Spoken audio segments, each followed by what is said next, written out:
이번 시간에는 암 보장은 왜 중요할까에 대해서 같이 한번 살펴볼 텐데요. 이번 시간 주제는 독보적인 사망 원인 1위, 암 보장이 필수인 이유에 대해서 살펴보도록 하겠습니다. 자, 고객님한테 이제 저희가 암에 대한 이야기를 해야 돼요. 암보험을 권유를 해야 돼요. 암 이야기를 꺼낼 때 다짜고짜 암 하면 기분이 안 좋잖아요. 어떻게 이야기 시작하시나요? 제가 이제 오프라인 강의에 보면 제일 많이 나오는 대답이 고객님, 암은 우리나라 사망 원인 1위입니다. 고객님, 우리나라는 3명 중에 1명이 암에 걸립니다. 이렇게 시작을 많이 하신다고 하더라고요. 근데 고객 입장에서 보면 갑자기 사망 원인 1위, 3명 중에 하나, 기분이 좋을 리가 없죠. 저는 요 얘기를 시작하실 때 이렇게 시작했으면 좋겠어요. 고객님, 교통사고와 암 중에서 누가 더 위험할까요? 자, 누가 더 위험할까요? 자, 제가 생각하는 정답은 당연히 암이 더 위험하죠. 혹시 교통사고로 대답하시는 분이 계실지 모르겠는데 상상해 볼게요. 동생이 전화 왔어요. 언니, 나 사고 났어. 또 언니, 나 암이래. 언제가 더 가슴이 철렁하세요? 암이래가 더 철렁하지 않나요? 네, 암이 일반적으로는 더 위험합니다. 그럼 제가 질문을 바꾸는 거죠. 그럼 둘 중에 뭐가 더 자주 발생할까요? 여기서 교통사고라고 하면 접촉사고를 포함하는 거예요. 지금도 암이라고 우기시는 분이 생길 수 있을 것 같아요. 상상 또 해보는 거예요. 우리 주변에 암에 걸려본 사람이 많아요? 교통사고 나본 사람이 많아요? 교통사고 나본 사람이 훨씬 더 많지 않나요? 일반적인 사람들은 이 질문을 받으면 누가 더 위험할까요? 암이 더 위험하죠. 그러면 접촉사고를 포함하면 누가 더 자주 발생할까요? 아유, 당연히 교통사고가 더 많이 발생하죠. 네, 이게 제가 기대하는 정답인데요. 실제 통계는 그렇지 않습니다. 자, 우리 이제 암은 지난 이제 2023년 12월 달에 발표된 우리 마지막 가장 최신 통계가 2021년 기준이에요. 암은 2년 전 기준으로 이제 통계가 발표되고 있기 때문에 교통사고는 2022년까지 통계가 명확하게 나와 있지만 연도를 맞춰본 거죠. 자, 2021년 교통사고의 발생 건수는 20만 3천 건이고요. 암 발생 건수는 27만 7,500건. 암이 훨씬 더 많이 발생합니다. 그럼 누가 더 위험하냐? 교통사고 사망자는 2,900명이고요. 암 사망자는 82,688명. 무려 28.4배나 암이 더 위험합니다. 자, 그렇다면 저희가 이렇게 자주 발생하는데 얼마나 자주 발생할까요? 우리가 만약에 기대 수명까지 산다면 36.9%, 남자가 39%, 여자가 36% 암에 걸릴 확률이죠. 요 통계는 제 개인적인 생각으로는 36.9% 외워서 말씀하시는 것보다는 차라리 많이 활용하시는 것처럼 3명 중에 1명 암에 걸립니다. 요게 훨씬 더 효과적인 그런 화법이 될 것 같고요. 고객한테 이렇게 말씀을 드리면 직구준 고객 중에 이런 고객이 있지 않나요? 그럼 2명은 안 걸리네요. 이런 고객이 있어요. 웃으면서 받아치셔야 됩니다. 네, 고객님, 2명은 안 걸립니다. 근데 고객님께서 1명이실지 2명이실지 모르는 게 문제고요. 그 다음에 정색을 하셔야 되죠. 그런데요, 고객님, 질병 중에 3명 중에 1명 걸리는 질병 많지 않습니다. 그러니까 웃으면서 받아쳐주는 거예요. 3명 중에 하나 걸리는데 내가 1명이 될지 2명이 될지는 알 수 없는 거잖아요. 그런데 우리 모든 질병 중에 기대 수명까지 살 때 3명 중에 하나 걸리는 질병이 많지 않다고요. 그만큼 위험한 질병이다 라고 이야기 드리는 거고요. 자, 그럼 암은 왜 걸릴까요? 우리 존스 홉킨스 굉장히 유명한 대학교죠. 의대인데요. 존스 홉킨스에서 발표한 논문이에요. 여기 보시면 이제 영어로 되어 있는데 제가 이제 간단하게 보면 왼쪽 맨 첫 번째가 유전적 요인에 의해서 걸릴 확률이고요. 두 번째가 무작위. 이유는 모르겠는데 돌연변이가 갑자기 생겼다 그래서 무작위 오류로 정의했고요. 세 번째가 환경적 요인이에요. 밑에 보시면 빨강색 이제 바가 하나 있는데요. 각 요인에 의해서 돌연변이가 일어나는 정도입니다. 그리고 왼쪽에 보면 유전적 요인은 거의 하얗지 않나요? 돌연변이가 일어날 정도가 약한 거예요. 맨 오른쪽에 환경적인 요인 보면 폐 쪽이나 위쪽 말고 아래쪽은 그래도 약간 옅은 붉은색이죠. 지금 정 가운데가 뇌부터 시작해서 뭐 뼈부터 시작해서 온 장기가 시뻘겋죠. 이게 지금 무작위 오류예요. 존스 홉킨스의 연구 결과에 의하면 유전적인 요인에 의해서 암에 걸릴 확률은 5%, 환경적 요인에 의해서 암에 걸릴 확률은 29%, 무작위 오류에 의해서 암에 걸릴 확률은 66%입니다. 그래서 영문으로 뭐라고 이야기했냐면 bad luck, 운이 안 좋다라고 이야기했고요. 우리나라 말로 표현하면 복불복이라는 거죠. 아까 제가 3명 중에 1명, 근데 누가 그 1명이 될지 모릅니다라고 말씀드린 이유가 뭐냐면 내가 가족력이 없더라도 아무리 건강관리를 잘하고 있더라도 실제 암 환자의 66%는 왜 걸렸는지 모른다는 거예요. 복불복이라는 거죠. 이 자료에 대해서 의학계에서 논란이 좀 있었죠. 아니 그렇게 무책임한 게 어디 있느냐. 실제로 다른 증거 자료도 내고 해서 좀 갑론을박이 있었는데요. 우리 지금 WHO, 우리 세계보건기구의 국제암연구소라고 하는 연구소가 있어요. 연구소에서 발암 물질을 공식적으로 이제 발표를 하고 있죠. 그래서 그룹 1, 그다음에 그룹 2, 그래서 2는 이제 A, B고요. 그룹 3 이하는 이제 발암 물질이 아닌 물질들이고요. 그룹 1은 뭐냐면 무조건 암을 일으키는, 그래서 확정적인 물질 약 126종을 이제 발암 물질로 정하고 있고요. 밑에 보시면 뭐 X선, 석탄, 뭐 라돈, 성면, 라돈, 알코올, 니코틴 뭐 여러 가지 있죠. 그다음에 이제 그룹 2는 A, B로 나눠서 A는 조금 더 위험한 우려되는 물질 94종이고요. B는 가능성이 있는 물질 322종. 이렇게 이제 나누고 있어요. 여러분이 시간이 좀 있으실 때 이 자료를 보시고 나의 하루를 한번 떠올려 볼게요. 아침에 일어나셨어요. 근데 아침에 이제 입도 깔깔하고 아침 먹기 싫어요. 그래서 그냥 간단하게 빵 하나 하고 커피 한 잔 먹고 나오셨어요. 그러면 이제 그룹 2A에 보시면 빵과 커피가 있죠. 커피 드셨고 지금 빵 드셨어요. 그렇죠? 그리고 이제 나오셨어요. 나오셔가지고 이제 열심히 일을 해요. 근데 이제 출근하다 보면 매연에 많이 좀 이렇게 노출되지 않나요? 매연을 좀 많이 맡으셨어요. 매연을 많이 맡으셨고요. 그리고 점심에 이제 오늘은 왠지 돈가스가 좀 땡겨요. 그래서 이제 돈가스를 같이 이제 직장 동료들하고 드셨어요.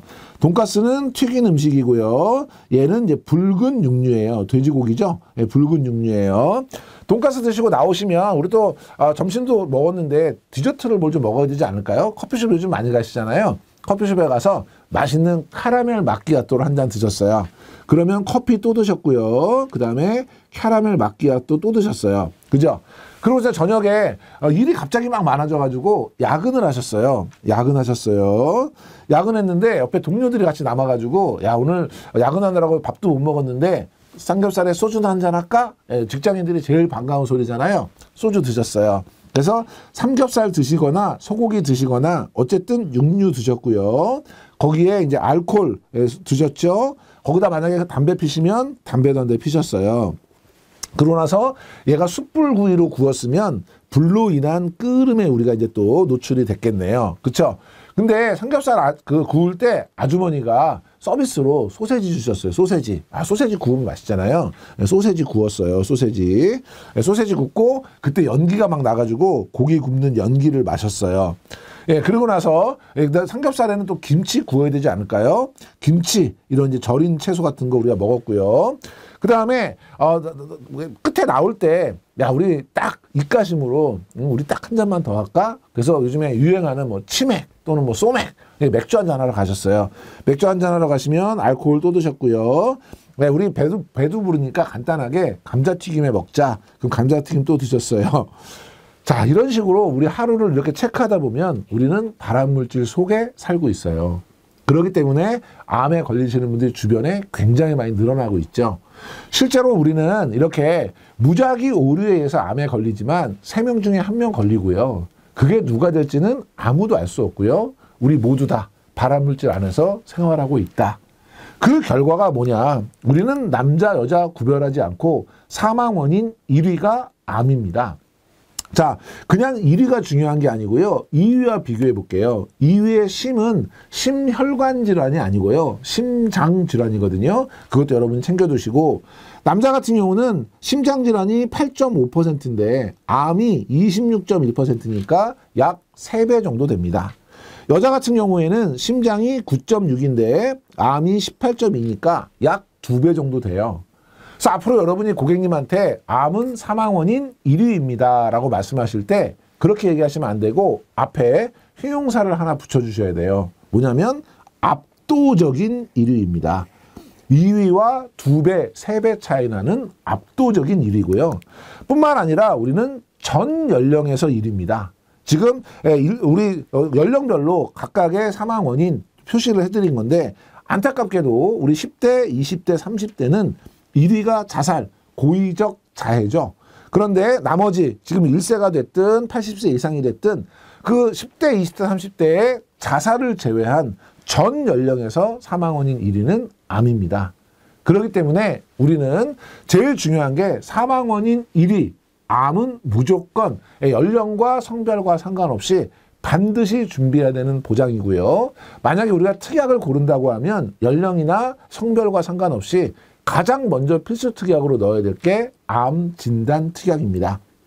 그래서 암 보장이 필요한 이유, 제가 앞에서부터 쭉 설명을 드렸는데 고객님들에게 좀 차근차근 설명하실 수 있도록 나름의 화법 만들어 보시면 좋을 것 같습니다. 누구에게 어떤 암을 어떻게 설명하면 좋을까에 대한 이야기를 한번 나눠보도록 하겠습니다. 자, 이야기를 고객님한테 이제 시작을 해야 돼요. 어프로치는 어떻게 할까요? 네, 저는 고객님한테 고객님 혹시 개인 PT 받아본 적 있으신가요? 이렇게 여쭤보죠. 자, 저희처럼 이제 아저씨들은 저희가 이제 헬스클럽 뭐 짐에 가서 운동을 하더라도 개인 PT 한 번 받는데 뭐 6만 원이에요, 4만 원이에요. 아까워서 못 받겠더라고요. 근데 요즘에 우리 젊은 분들을 보면 그거 막 30회, 40회씩 끊어서 받거든요. 한편으로는 야, 왜 저렇게 아까운 돈을 쓰나 싶다가도 한편으로는 그게 훨씬 더 현명해 보여요. 왜냐하면 본인을 위한 돈이고 꼭 지출해야 되는 돈이잖아요. 그건 아까워하면 안 되는 돈인데 저도 물어봤더니 그냥 가서 막 운동을 하면요. 몸에 안 맞으면 오히려 관절이나 근육이나 이게 좀 어려워질 수 있다 하더라고요. 그러니까 처음에 한 뭐 10번에서 20번 정도는 개인 PT를 받아서 기구는 어떻게 사용하고 내 몸에 지금 필요한 건 뭐고 나는 어떤 기구를 어떻게 해야 되고 좀 배우고 나서 그 다음에 혼자 하는 게 좋다 그래요. 이 얘기를 제가 왜 하느냐면 보장이 무조건 많은 게 좋으냐? 그거 아니고요. 개인 PT 받듯이 개인적으로 맞춤형으로 보장을 하는 게 중요한데 대부분의 암보험에 보면 위에 암 진단, 암 수술, 암 입원 이렇게 뭉뚱그려진 암에 대한 보장이 있는데 뒤에 보면 특정 암 진단비 해가지고 위암, 폐암, 간암 따로따로 체크할 수 있게 돼 있지 않던가요? 네. 요거는 뭐냐면 그분에게 맞는, 그분에게 필요한 암을 추가적으로 보장하는 그런 특약이에요. 그럼 도대체 어떤 사람에게 어떤 암을 우리가 어떻게 준비하도록 해줘야 될까에 대한 이야기인데요. 자, 시작은 개인 PT가 필요한 것처럼 모든 보장도 개인에게 맞는 보장이 중요하다. 이렇게 시작을 하고요. 자, 먼저 우리나라 사람들한테 어떤 암이 가장 많이 발생하는지 한번 살펴볼게요.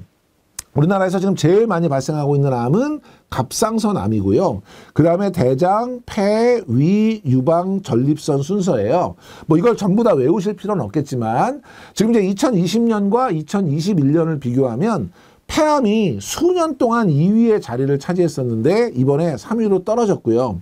그 다음에 만년 3위였던 대장암이 2위로 올라간 게 약간 특이사항이고 갑상선암은 상대적으로 예후도 좋고 소외감으로 우리가 보통 보장을 해주는 비교적 간단하고 좋은 암이지만 갑상선암은 3년 연속 1위를 차지하고 있어서 발생률은 가장 높은 암이라고 할 수 있습니다.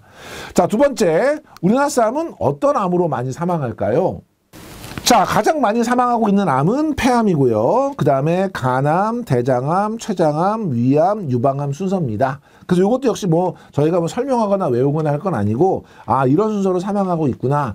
그래도 가장 일단 제일 많이 발생하는 암 갑상선, 제일 많이 사망하는 암 우리 폐암, 이 정도는 여러분이 기억해 주시면 좋을 것 같고요. 만약에 이제 외우실 수 있다고 하면 적어도 3위 정도까지는 외워주시면 좋을 것 같아요. 자, 그러면 발생률이 높은 암, 사망률이 높은 암 어떤 게 더 위험할까요? 예, 만약에 발생률이 높아요. 자주 발생하는데 치명적이진 않은 그런 암과 자주 발생하진 않지만 일단 걸리면 치명적인 암 어떤 게 더 위험할까요? 사실은 선택하기가 어렵죠. 이게 뭐하고 똑같냐면요. 투자를 할 때 수익이 높은 게 좋아요? 위험이 작은 게 좋아요? 이런 질문하고 똑같은 거죠. 수익이 높은 거 고르면 엄청 위험할 거예요. 위험이 작은 걸 고르면 수익이 없을 거예요. 그래서 투자에서도 이 수익과 위험을 함께 평가할 수 있는 위험 조정 개수라는 걸 사용하죠. 뭐 샤프 지수, 트레이너 지수, 알파 지수 이런 것들인데요. 마찬가지로 지금 성별로 제가 위에 써놓은 게 뭐냐면 발생을 많이 하는 성별로 발생률 순서대로 위에다가 쭉 써놓은 거예요. 예를 들어 남자 같은 경우에는 발생을 폐암, 위암, 대장암, 전립선암, 간암 순서대로 발생하거든요. 그 다음에 각각의 암종에 대해서 사망률을 찾아서 제가 밑에다 써놓은 거예요. 이거를 그냥 그대로 곱한 게 요 밑에 있는 위험률로 표시된 건데요. 의학적으로 사용하는 건 아니고요. 제가 그냥 개인적으로 사용하는 거예요. 두 개를 곱해서 밑에다가 이제 위험률을 썼을 때 만약에 밑에 숫자가 크다. 그럼 이건 어떤 의미예요? 자주 걸리면서 치명적이란 얘기죠. 적어도 자주 안 걸리면 굉장히 치명적인 거고요. 그 다음에 치명률이 낮으면 굉장히 자주 걸려야 밑에 숫자가 크게 나오겠죠. 예를 들면 여기 숫자가 작게 나오는 건 왜 작게 나올까요? 얘는 자주 안 걸리고 치명률이 아주 낮거나 아니면 자주 걸리더라도 치명률이 낮거나 치명률이 높더라도 아주 자주 안 걸리거나 얘는 어쨌든 간에 아주 안 걸리거나 아주 안전하거나 둘 중에 하나일 거예요. 그러니까 저희는 발생률로만 위험률을 평가하는 것도 애매하고 사망률로만 위험률을 평가하는 것도 애매하기 때문에 두 개를 곱해서 발생도 많이 하고 사망도 많이 하는 그런 위험률을 별도로 산정해 본 거예요. 이렇게 했을 때 남자는 폐암, 대장암, 위암, 간암 순서대로 위험하고요. 여자는 유방암, 대장암, 폐암, 위암 순서대로 위험합니다. 요거는 성별에 따라서 전체적으로 누가 더 위험한가에 대한 이야기고요. 자, 이걸 이제 저희가 객관적으로 평가할 수 있는 지표, 이게 생존율입니다. 그래서 우리나라의 지금 현재 모든 암의 평균 생존율은 72.1%이고요. 평균 제가 선을 그어놨고 평균보다 위에 있는 암은 상대적으로 안전한 암이겠죠. 갑상선암, 전립선암, 유방암 같은 경우는 상대적으로 안전한 암이고 2021년 갑상선암의 5년 상대 생존율은 100.1%예요. 100.1%면 뭐죠? 전부 다 살아있으면 100% 아닌가요? 예. 제가 이제 이거 가끔 여쭤보는데요. 제가 들은 질문 중에 가장 이제 재밌었던 질문은 오탈자 아닌가요? 이런 질문도 들은 적 있어요. 생존율은 상대 생존율이에요. 우리 환자분이 있으면 환자분과 성별과 연령이 똑같은 정상인 그룹을 놓고요. 정상인 그룹과 비교한 생존율이에요. 그러니까 만약에 생존율이 100%입니다라는 의미가 전부 다 생존했다는 얘기가 아니고요. 정상인만큼 생존했다는 거예요. 그럼 생존율이 100.1%라는 건 뭐예요? 정상인보다 오히려 사망자가 적었다는 거죠. 정상인보다 더 생존했다는 얘기예요. 그러니까 얘는 굉장히 안전한 암으로 저희가 보는 거고요. 그래서 우리나라는 갑상선 암에 대해서 과잉 진료 논란이 있죠. 우리는 갑상선에 종양이 생기면 암입니다. 수술합시다. 항암합시다. 난리가 나는데 서양 같은 경우에는 지켜봅시다. 나중에 갑상선암 따로 말씀을 드릴 때 설명드리겠지만 갑상선암은 거북이암이라고 진행이 굉장히 늦은 특성을 갖고 있어요. 그러니까 서양에서는 갑상선에 종양이 생기면 지켜봅시다. 1년, 3년, 5년 계속 그대로면 암 진단을 안 하거든요. 근데 우리는 이제 진단을 하기 때문에 과잉 진료 논란이 있는 것이고요. 위암이나 대장암 같은 경우는 평균 정도의 생존율을 보이고 있고요. 위험한 암은 간암과 폐암이 이제 위험한 암으로 저희가 분류할 수 있겠죠. 자, 다음에 우리 개인별 위험을 이제 살펴볼 건데요. 성별, 연령, 가족력, 생활습관이 있죠. 첫 번째 성별은요. 성별 신체적 차이가 있잖아요. 남자만 있는 전립선, 여자만 있는 자궁, 남녀 같이 있더라도 여자가 99% 걸리는 유방, 이런 것들은 신체적인 차이에 의해서 준비해야 되는 그런 부분이라면, 자, 연령은요. 대부분의 암은 퇴행성이에요. 나이를 먹으면 먹을수록 계속해서 환자가 늘어나거든요. 그런데 유독 한 암은 다르기 때문에 기억해야 되는 암이 하나 있거든요. 그게 뭐냐면 유방암입니다. 자, 유방암 같은 경우는 저희가 젊은 암으로 불러요. 유방암을 일으키는 가장 대표적인 위험인자라고 한다면 그게 이제 에스트로겐, 여성 호르몬인데요. 그렇기 때문에 폐경을 전후로 해서 환자가 집중돼 있어요. 그래서 다른 암과 다르게 40대 중반에서 50대 중반 사이에 환자가 모여있는 젊은 암이에요. 여자분들 같은 경우는 40세 이전에 유방암에 대비한 암보험은 준비하셔야 된다. 이렇게 말씀드릴 수가 있을 것 같고요. 가족력은 크게 두 가지로 보는 거죠. 하나는 이제 유전력, 진짜로 유전인자 자체를 물려받는 거죠. 예를 들면 가장 대표적인 게 안젤리나 졸리 같은 경우에 BRCA1, 2 그런 이제 유전 인자를 물려받아서 난소암이나 유방암에 걸릴 확률이 일반인보다 높기 때문에 지금 멀쩡한데도 암에 걸리고 항암하고 이런 자체가 두려워서 절개를 한 그런 이제 실제 사례도 있었고요. 다양한 암들이 이제 유전에 의한 유전 인자에 의해서 물려받는 그런 이제 발생 가능성이 높아지는 그런 가족력이 있고, 또 하나는 뭐냐면 가족들은 생활을 같이 하니까요. 대부분 비슷하게 먹고 비슷하게 생활하다 보니까 직계 사촌 중에 만약에 동일한 질병을 2명 이상이 앓고 있다면 나도 그 병에 걸릴 확률이 높다라고 하는 부분, 가족력이 있다면 당연히 더 많은 준비를 해야 될 것이고요. 마지막에 생활 습관, 그래서 뭐 담배라든지 술이라든지 스트레스라든지 이런 다양한 생활 습관에 따라서 이제 본인이 조금 더 준비해야 되는 암, 이런 것들은 확인해 보시면 될 것 같고요. 자, 그렇다면 남자는 어떤 암을 이제 많이 준비를 해야 될까? 1999년부터 2021년까지 암 종별로 지금 이제 발생률 그래프를 그려놓은 거예요. 여러분이 그래프 보실 때 어떤 암이 좀 남자는 눈에 좀 띄실까요? 지금 보시면 1999년부터 대체적으로 아래로 내려가거나 아니면 횡보하거나 하고 있죠. 왜냐하면 과학과 의학이 발달하니까요. 대표적으로 맨 위에 노란색으로 표시되어 있는 게 위인데, 위 같은 경우에 지금 여기에서 여기까지 엄청나게 지금 떨어지는 그런 오른쪽으로 갈수록 하향하는 이런 모습을 나타내고 있잖아요. 조금 거슬리는 게 이 초록색만 지금 혼자 올라가고 있네요. 어느 정도까지 올라가다가 다소 좀 완만한 구간이 있었지만 지금 다시 상승하고 있어요. 초록색이 뭔가 봤더니 전립선 암이고요. 그 다음에 지금 밑에 보라색이 또 상승하다가 약간 꺾이는 듯 보였는데 다시 한번 올라가고 있죠. 요게 뭔가 봤더니 요게 갑상선 암이고요. 그 다음에 지금 끝에가 지금 최근에 올라가고 있는 암들이 있죠. 얘가 지금 처음에 올라간 게 폐암이고요. 노란색 위암이고요. 그 다음에 주황색 대장암이고요. 최근 들어서 지금 이렇게 상승하고 있는 이런 암들에 대해서는 주의가 필요하다, 이런 얘기고요. 자, 여자분들 같은 경우는요, 그래프 보시면 지금 대부분은 수평이거나 아래로 떨어지는 밑에 깔려있는 암들은 상대적으로 괜찮은데 두 개가 딱 눈에 거슬리시죠? 첫 번째 보라색이 갑상선 암이에요. 이때까지는 저희가 과잉 진료 논란이 있었고요. 이때 사회적으로 과잉 진료 논란이 있고 난 이후에 환자가 급격하게 줄었어요. 그리고 이제 횡보를 하는 것처럼 보였지만 최근 들어 다시 한번 상승하고 있는 모양을 나타내고 있고요. 밑에 보면 여기 주황색이 요즘 좀 상승하고 있네요. 주황색이 뭔가 봤더니 대장암이고요. 여러분이 여성 암 중에서는 가장 눈여겨보셔야 될 게 99년부터 지금까지 단 한 번도 떨어지지 않고 계속 증가세를 나타내고 있는 암이 있죠. 분홍색 암입니다. 이게 뭐냐면 유방암이에요.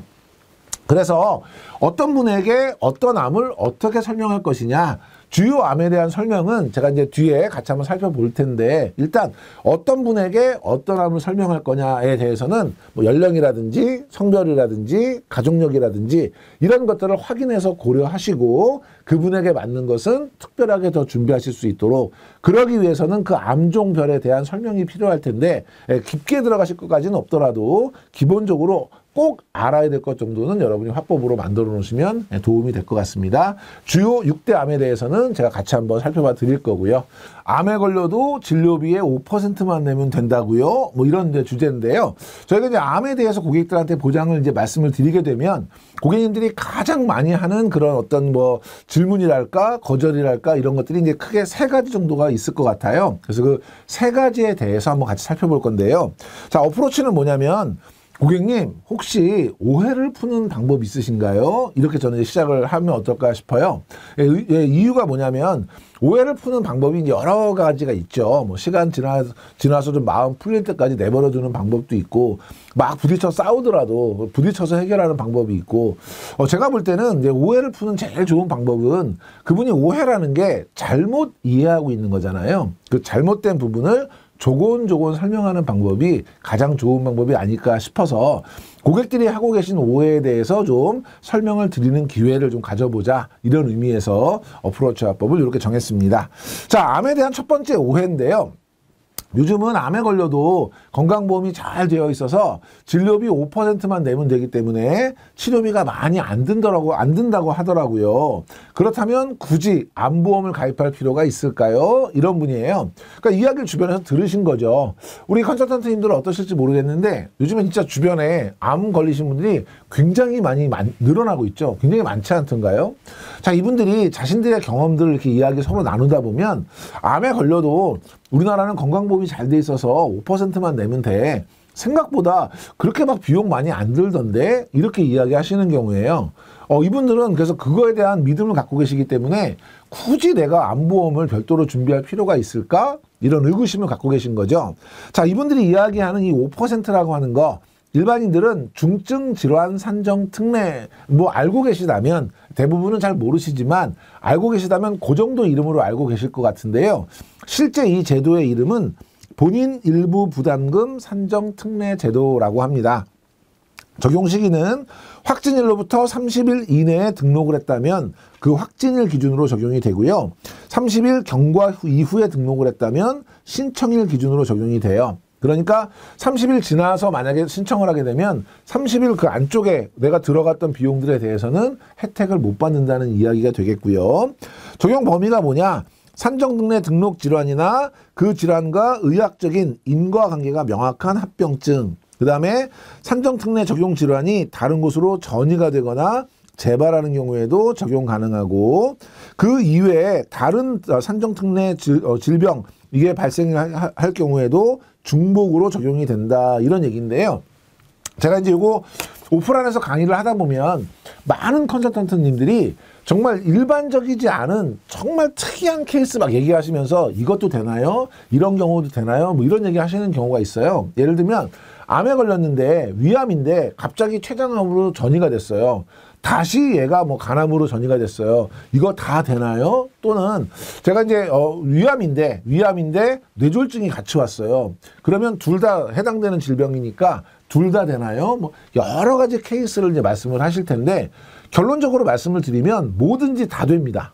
그 우리 산정특례 제도에 있는 해당되는 질병 잠시 후에 제가 보여드릴 건데요. 그 질병에만 해당이 된다 그러면 재발이 되든 전이가 되든 중복이 되든 다 됩니다. 다만 여기서 문제가 뭐냐면 그 신청을 환자가 하는 게 아니에요. 이 산정특례 신청을 누가 하도록 돼 있냐면 의료진이 하도록 돼 있어요. 그러니까 의사 선생님께서 진단을 하고 나서 의사 선생님이 신청을 해주는 거예요. 그럼 의사 선생님들이 신청하는 기준이 뭐냐? 즉시 치료가 필요한 상황이냐 아니냐에 따라서 또 신청을 하는 거예요. 예를 들면 암을 처음 진단받았다. 그럼 이분은 어쨌든 치료를 당장 해야 될 거잖아요. 그러면 의사 선생님들이 신청을 자동적으로 해주세요. 그런데 제가 이제 예를 들면 5년 동안 암 치료를 했어요. 일반적으로 지금은 뭐 재발 때문에 5년보다는 뭐 10년 이야기하시는 분들이 많이 있지만 5년 정도 아무 일도 없었다 그러면 보통 이제 완치다 이렇게 생각하시잖아요. 완치가 다 됐어요. 예를 들면 제가 유방암이었는데 완치가 다 됐어요. 근데 어느 날 갑자기 멍울이 잡혀요. 그러면 찝찝하잖아요. 치료받으러 갔어요. 그때 이 멍울이 뭔지를 조사하는 비용이 꽤 나온단 말이에요. 그러니까 선생님 저 어차피 암 치료 받은 거니까 이거 다시 제가 이거 산정특례 적용받을 수 있도록 신청 좀 해주세요. 의사 선생님이 할까요? 안 할까요? 지금 멍울이 잡혀서 진단을 하는 건 당장 치료가 필요한 상태는 아닌 거죠. 그렇죠? 그러면 산정특례 적용을 못 받을 수도 있다는 거예요. 그래서 우리가 등록이 돼 있는 질병은 전부 다 특례 적용이 되지만 그 신청 자체를 의료진이 하고 판단 기준은 즉시 치료가 필요한 상태인가 여부로 한다라고 하는 기본적인 내용들은 꼭 기억해 주셔야 되고요. 자, 요게 이제 본인 일부 부담금 산정 특례 제도에서 이제 우리가 이제 적용해 주는 그런 질병입니다. 암 같은 경우는 이제 5년이고요. 본인 5%만 부담하시면 되고요. 뇌혈관, 심혈관은 30일 역시 5%고요. 중증 화상 1년이고요. 5%, 중증 외상 30일이고요. 5%, 중증 치매 5년이고요. 요거는 이제 본인 부담금이 좀 더 크지요. 10%고요. 희귀질환이나 중증 난치질환 5년이고요. 10%고요. 결핵 같은 경우는 치료될 때까지 본인 부담금 없이 무료로 치료를 해주는 것이고 잠복 결핵 역시 마찬가지로 1년 그리고 무료로 치료를 해줍니다. 자, 여기서 이제 몇 가지 저희가 좀 알아봐야 될 게 있는데 뭐냐면 암은 5% 주는 건 맞는 거예요. 맞는 거예요. 그러니까 실제로 만약에 본인 일부 부담금 산정특례 제도가 적용이 된다 그러면 암 환자나 가족이 부담해야 되는 금액은 상대적으로 굉장히 적은 거예요. 전체 비용의 5%만 내면 되니까요. 여기서 함정이 몇 가지가 있는데요. 첫 번째 부분이 뭐냐면 이 5%라고 하는 건 급여 치료에 대해서만 5%예요. 만약에 비급여로 간다 그러면 이 제도 자체가 적용이 안 되거든요. 근데 암은 우리가 앞에서도 공부하셨지만 다빈치 수술이라든지 표적항암, 면역항암, 뭐 그다음에 우리 다양한 어떤 방사선에 관련된 뭐 세기 조절이라든지 양성자라든지 비급여 치료들이 의외로 굉장히 많은 것이 이제 암의 특징이에요. 그러니까 5%를 적용받는 건 급여기 때문에 비급여로 가면 이거 전혀 상관없이 그 금액은 오롯이 가족과 환자의 부담이 된다. 이게 첫 번째고요. 두 번째는 5년이 함정이에요. 5년. 5년 그러면 굉장히 길게 느껴지지만 우리가 당장 치료할 수 있는 수준이 아니고 거의 완치에 가까운 수준이지만 경우에 따라서는 평생 약을 먹어야 된다거나 평생 검진을 받아야 된다거나 이런 경우가 있거든요. 그럼 그런 경우에는 5년이 경과했기 때문에 그 전까지는 5%만 내던 것이 갑자기 곱하기 20배 갖고 돈을 내야 되잖아요. 100% 다 내야 되니까 5년이라는 시간이 암에 있어서는 긴 시간이 아니라는 거고요. 마지막 세 번째 문제가 뭐냐면 이것들이 전체적으로 직접 치료비잖아요. 급여, 비급여, 병원에 내는 치료비에 대한 부분이지 사실은 환자가 암에 걸려서 일을 하지 못해서 생기는 어떤 뭐 손실이라든지 아니면 궁극적으로 사망을 하셔가지고 앞으로 벌어들일 수익이 없어지는 상실 수익액이라든지 이런 간접적인 비용들 예를 들면 병원에 왔다 갔다 하는 교통비라든지 치료비가 아닌 간병비라든지 이런 것들에 대해서는 반영이 안 돼 있다는 게 문제거든요. 그래서 정확하게 제도를 알고 인정을 하고 고객들한테 설명을 해주시고요. 결과적으로는 세 가지를 꼭 챙기셔야 돼요. 첫 번째는 이거는 급여 치료에 대해서만 적용이 된다. 그런데 암은 비급여 치료가 많은 질병이다. 강조해 주시고 두 번째, 이거는 직접 치료비다. 그러니까 간접적인 비용들, 교통비라든지 간병비라든지 소득 상실액이라든지 상실 수익액이라든지 이런 여러 가지 간접적인 비용들에 대한 고려는 전혀 돼 있지 않은 것이다. 세 번째, 특례 기간에만 적용을 하는데 암은 상대적으로 5년이라는 기간이 그렇게 충분한 기간은 아니다. 그러니까 본인 스스로 암에 대한 준비를 할 필요가 있다라고 하는 것을 강조해 주시면 될 것 같고요. 자, 두 번째 오해 한번 볼게요.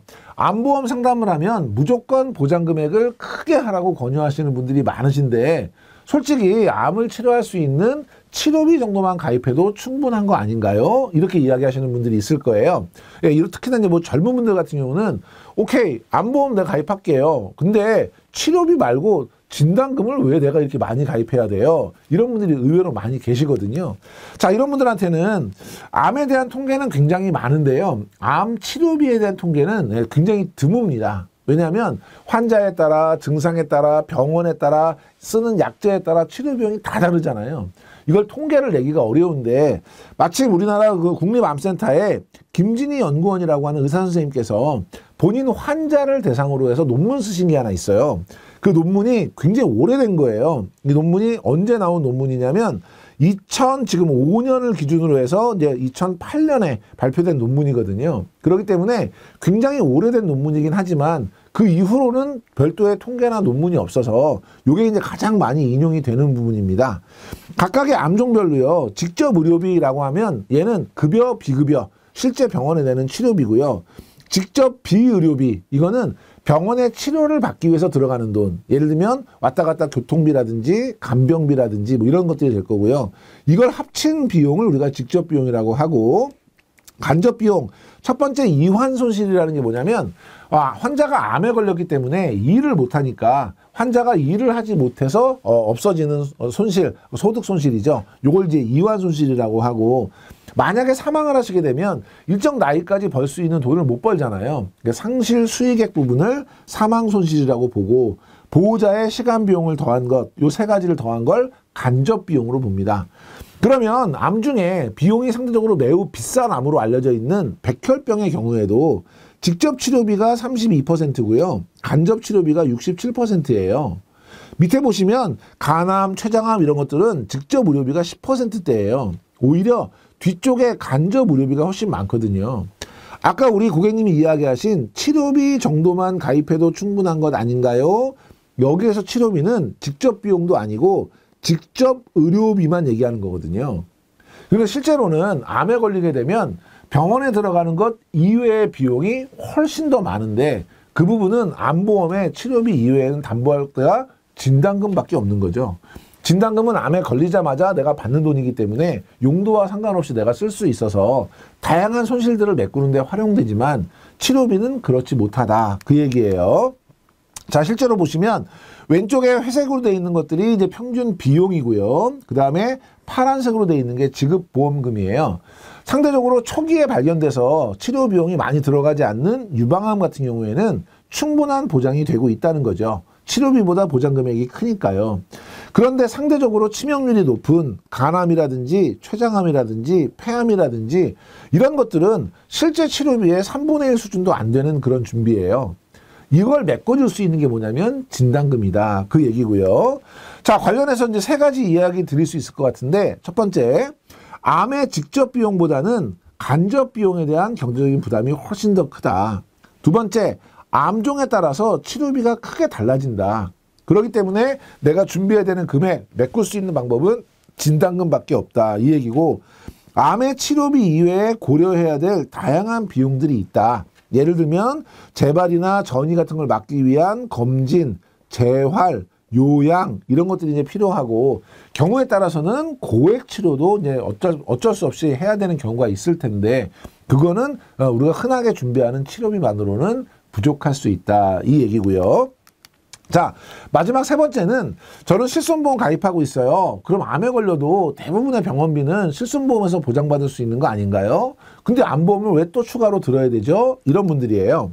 자, 실손보험의 손해율을 보면요. 지금 실손보험의 손해율은 계속 증가하고 있는 추세입니다. 예, 그래서 실손보험료가 계속해서 늘어나고 있죠. 그래서 보험료 자체도 지금 굉장히 인상이 되고 있는 그런 상황인데요. 자, 실손보험은 맨 첫 번째 취지는 굉장히 좋았죠. 우리가 병원에 가서 건강보험에서 해결해 주는 거 말고 내가 내는 부담금 있잖아요. 실제 내가 내는 병원비요. 내가 내는 병원비를 100% 주는 게 첫 번째 실손보험이었어요. 이 실손보험의 제일 취지가 뭐냐면 적어도 우리나라 사람은 실손보험만 가입하면 병원비가 없어서 죽는 일은 없도록 하자. 정말 선의의 그런 취지였는데 많은 분들이 이걸 잘 활용하셨어야 되는데 하루에 병원 3번 가시고 도수치료 4번 받으시고 과잉 진료가 일어나면서 앞에서 보셨던 것처럼 손해율이 계속 떨어지기 시작한 거예요. 손해율이 떨어지니까 이걸 이제 해결하기 위해서 어떻게 했냐면 병원에 많이 못 가시게 자기 부담금을 좀 넣으면 어떨까? 한 번 가실 때마다 5,000원, 10,000원씩 자기 부담금 내라 그러면 덜 가시지 않을까? 그게 이제 2세대 실손보험이에요. 여기에서는 우리가 자기 부담금을 넣었더니 많은 분들이 자기 부담금을 내면서 하루에 병원 3번 가시고 도수치료 4번 받으시고 변화가 없더라는 거죠. 그래서 3단계로 넘어온 게 뭐냐면 우리가 누구 때문에 이렇게 손해율이 높아진 거야? 예, 범인을 찾는 거죠. 범인 3명을 찾았죠. 첫 번째, 비급여 치료, 도수치료 같은 거고요. 비급여 주사, 증식주사 같은 거고요. 비급여 촬영, MRI 같은 거죠. 요거는 하나의 특약으로 묶었어요. 그래서 특약 가입하신 분들만 보상받을 수 있도록. 그랬더니 특약을 가입하시고 병원 3번 가시고 도수치료 4번 가시고 줄지 않았죠. 마지막 4세대는 뭐냐면 병원을 많이 이용하면 보험료 할증하고 병원을 조금 이용하면 보험료 할인하자. 지금 우리는 4세대 실손보험의 지금 시대를 살고 있습니다. 이게 앞으로 어떻게 바뀔지도 모르겠고요. 제가 더 관심을 가지고 보는 부분은 아래쪽에 있는 자기부담금이에요. 지금 우리 4세대는 급여가 80%고요. 비급여가 70%니까 급여는 20%, 비급여는 30% 본인이 부담해야 돼요.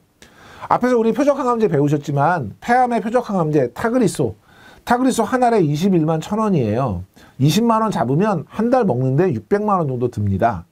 이게 만약에 급여 적용이 돼서 5%만 부담하게 되면 30만 원이면 먹을 수 있는 그런 약인데 이게 비급여로 전환이 되면 내가 다 내야 돼요. 그런데 5년 이후에 내가 완치가 돼서 5% 적용되는 기간은 끝났지만 그 약을 계속 먹어야 된다면 이제까지 30만 원에 먹던 것을 600만 원을 내야 되니까 경제적인 부담이 너무 커지는 거거든요. 만약에 600만 원을 내고요. 실손보험 적용을 받는다고 치더라도 30%, 그러면 1년에 지금 600만 원씩이면 7,200만 원에 30%면 2천만 원 정도를 내가 부담을 해야 되는 거예요. 실손보험만으로 충분하지 않고요. 요즘에 뭐 면역항암제가 됐든 이런 것들이 입원 잘 안 하거든요. 그냥 바로 뭐 20, 30분 만에 처치 받으시고 약간 회복 안정 취하시고 바로 퇴원이에요. 그럼 이거는 통원이거든요. 실손보험의 통원 한도가 25만 원이면 25만 원으로 그 비싼 치료를 커버할 수 있을까요? 없거든요.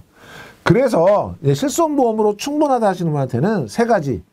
실손의료보험도 직접 의료비만 보장한다. 간접 비용이 훨씬 더 큰데 그거는 실손보험을 해결할 수 없다는 것이고, 두 번째, 본인 부담금 급여 20, 비급여 30. 이것 때문에 실손보험 이외에 내가 부담해야 되는 금액이 굉장히 커져 있다라는 것이고, 세 번째, 이 제도가 언제든지 변경될 수 있기 때문에 지금까지 4번 바뀌었듯이 이게 영원하다는 법이 없으니까 실손보험 이외에 추가적인 준비가 필요하다. 이 부분을 강조해 주시면 될 것 같습니다. 이번 시간 내용이 좀 많아서 시간이 좀 오래 걸렸는데요. 양해해 주시면 부탁드리고, 이번 시간에는 암에 대한 3대 오해에 대해서 같이 살펴봤습니다. 강의 들어주셔서 감사합니다.